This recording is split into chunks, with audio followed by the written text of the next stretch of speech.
investigators of Highland High School's crime scene. Seems to be a murder. We don't see anything yet, but oh, there's some blood. There's some blood splatter. But here's a drag mark from the blood. It appears that the bodies have been drugged over here. Been drugged. There's also a few shoe prints over there. Oh, there's some drag marks. Here are the dead bodies. It appears rigor mortis has been setting in. Oh yeah, he's stiff. All right, that's some rigor mortis. They've been dead for at least 6 hours. Yeah.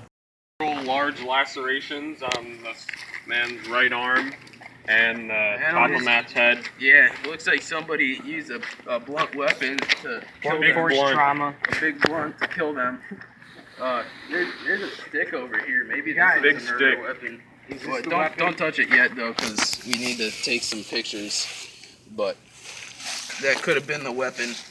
Let's go talk about this in the lab. We've looked at the physical crime scene. Now we're going to talk about all the evidence we discovered. And starting with the blood splatter, it was large groups of blood, which indicates a blunt force. So, this is the blunt force object. This is the blunt object used to create the blunt force trauma to the head and arm of Kyle Magavac and Matt Bennett. With regards to who the suspect might be, there's a recent man who broke out of jail named Carson. Real big fella. We think it might be him. we've got some shoe prints to see. We're going to try to get him in here. We're going to try to get him in here to see if he has the same shoe prints as the suspect we think might be the person. And we'll do some testing on him and we'll go from there.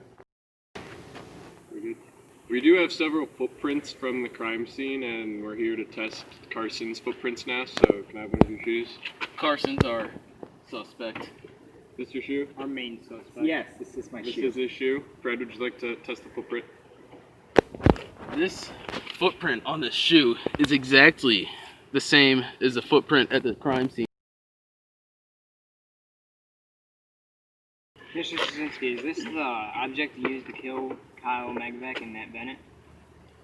Yes. He's admitted to it, you guys. He's guilty. We better put him in prison for 7 years.